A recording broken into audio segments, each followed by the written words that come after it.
Hi, this is CA Firoz. Today we are coming with good news for the e-commerce exporter.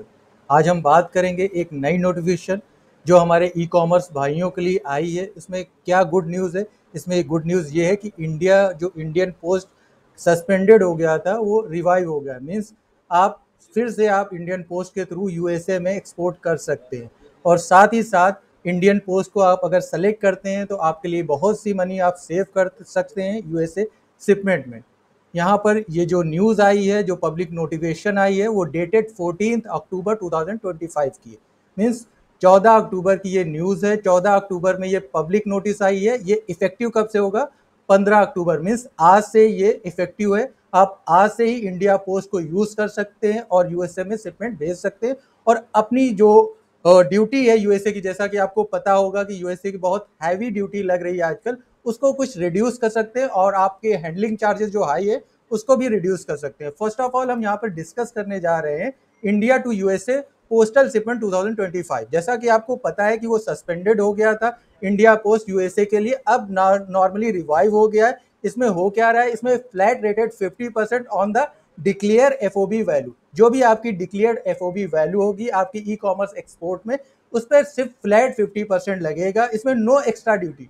What the means of no extra duty? No extra duty का मतलब ये है कि जो product specific duty लगती है वो नहीं लगेगी। मीन्स आपका 50% ड्यूटी तो लगेगी, लेकिन जो प्रोडक्ट स्पेसिफिक जैसा आपको पता होगा एमएफएन ड्यूटी होती है, मोस्ट फेवर नेशन ड्यूटी जिसको बोलते हैं, वो ड्यूटी आपके ऊपर नहीं लगेगी। और साथ ही साथ जैसे आप कोरियर कंपनीज है जैसे डीएचएल, फेडेक्स, इसके थ्रू जब आप एक्सपोर्ट करेंगे, ई कॉमर्स का एक्सपोर्ट करेंगे, फिर भी आपको क्या एमएफएन ड्यूटी देनी पड़ेगी। मीन्स प्रोडक्ट बेस्ड ड्यूटी आपको देनी पड़ेगी, जिसकी वजह से आपका शिपमेंट कॉस्ट हैवी हो जाए। तो इसको सेव करने के लिए आप पोस्टल शिपमेंट को सेलेक्ट कर सकते हैं। पोस्टल शिपमेंट को सेलेक्ट करते समय आपको इस बात का ध्यान देना है, जैसे आप डीएचएल, फेडेक्स में होता है जो टाइम ड्यूरेशन होता है शिपमेंट का, वो कम होता है। पोस्टल शिपमेंट में टाइम ड्यूरेशन ज़्यादा होता है लेकिन कॉस्टिंग कम होती है। आप कंपेयर करके आपके लिए जो बेनिफिशियल है वो आप सेलेक्ट कर सकते हैं। इसके बाद हम बात करते हैं एक रियल लाइफ एग्जांपल की। जैसे हमारा एक क्लाइंट है, सोमन शिपमेंट जैकेट या शर्ट का वो एक्सपोर्ट करता है। अगर वो इंडियन पोस्ट से करेगा तो एफओबी वैल्यू आप मान लीजिए डिक्लेयर्ड वैल्यू कितनी है, यूएसडी 100, तो उसकी कस्टम ड्यूटी फ्लैट 50% लगेगी, यूएसडी 50। तो टोटल ड्यूटी पेबल कितनी हो जाएगी? 50। आप समझ रहे हैं यहाँ पे ड्यूटी पेबल कितनी होगी? 50। इसमें कोई एडिशनल ड्यूटी नहीं लगेगी। No product specific duty on this. Means आपको सिर्फ 50 ड्यूटी पे करनी पड़ेगी, 50 यूएसडी।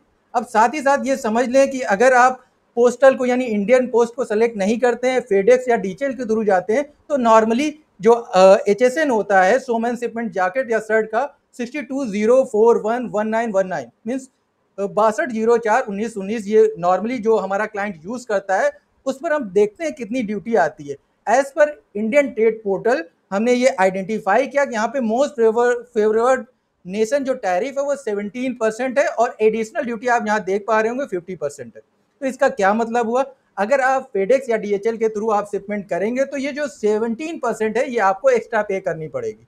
और आप इंडियन पोस्ट को सेलेक्ट करते हैं तो ये 17% आपकी सेव हो जाएगी, सिर्फ आपको 50% ड्यूटी पे करनी पड़ेगी। I hope you got it. Thank you for watching my video. If you like, please comment here. Thank you very much.